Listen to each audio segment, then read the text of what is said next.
अस्सलामुअलैकुम आज बनाओ अस माज सुन आज माह रमजानस मन वक्त वारिया कम तो यह कचन तामत मिनटन बनन वोल यह माज सुन वारिया मजेदार तो बेहद सहल रन पक्यू करो शुरू बह गोस बाजार तो अत ओनुम यह माज किलो माज थो मे गोत असल पे छलित छुकित तो वुशने आब समस आब ग्राय तो अम पे मे केसस पे थो मे यह प्रेशर कुकर बंद तो ये मज त्रो तील ये त्रो डाई क्रिंड तील ये बह करान यह फल तील इस्तेमाल तुम हेक्यो कह तील इस्तेमाल कर तो ये मे गंड थमित निकरत तो गंड त्रा बह गोत मिक्सी जारस मज तो बे त्रा बह अत मज कह रोहन फल पे थोस ढकन तो मिक्सर ग्राइंडर इस्तेमाल कर बनाओ ये पेस्ट कैंसन सेकंडन मज गह पेस्ट तैयार युथी तिलस दुह नीर तो तुथी त्रो गंड तो रोहन पेस्ट ये तिलस मज तो लागो यह गंड वन ये तिलस मज तलन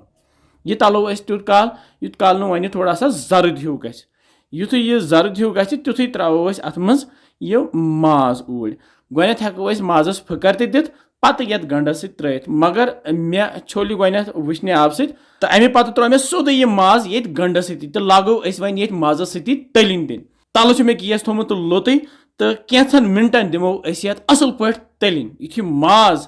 पूर पे तलन यी अमे पत त्रो ये बड़ल पाउडर यह त्रा बह ओड चमच ज्यादा पहम या त्रोस बड़ल सोबत तो बे त्रो यह बदियान पाउडर 2 चमच बे त्रोस दान वोल पाउडर चमचा बे त्रोस लेदर चमचा बे त्रोस मर्चवांगन पाउडर चमच 2 ये त्रो यह सब्ज यल 2-4 तेत ऊर तो बस युत मसाल त्रोस तो अमे पत लगो मसाल ये माज सती रलावन तल गैस लोत तो कैंसन सेकंडन करोन मसाल ये माज सती वन तैयार वारिया सहल तो आसान रनुन यह सिन पे त्रोस आबस 1.5 लीटर या 2 लीटर त्रोस बे त्रोस नून नून कूत खेवान तमे हिसाब तमे त्रयत 2 चमच तो अमे पत लगो रलावन तो ये त्रो यह होच मीट पे छकरत अम सत मज गसान तो पे थोस ढकन बंद कर दिमो वन स्टीम दिमो स्टीम तुत काल 6 to 7 सीटी नीरान यपर मे माज थोमुत लगित हपर बह फिरन तैयार करान तो ये 6 to 7 सीटी लगित खोलो तुलोस पे यह ढकन थोद सोन अजुक माज सुन तैयार वो रस कतरान तहत गमत लड़ित तो बे माज तनियोमुत असल पे तो खेमो ये इफ्तारस या सहरस गर्मा गर्म ततिस बतस मे डोंग निमुत तो अथ मज फिरो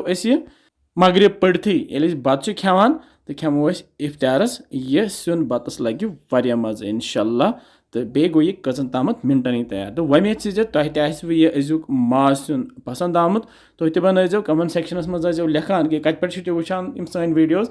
तो किस बसान तुम सान रेसिपीज इंशाल्लाह समको बे जल्दी तुम थो पन ख्याल बिहु रब्बस हवाल अस्सलामु अलैकुम।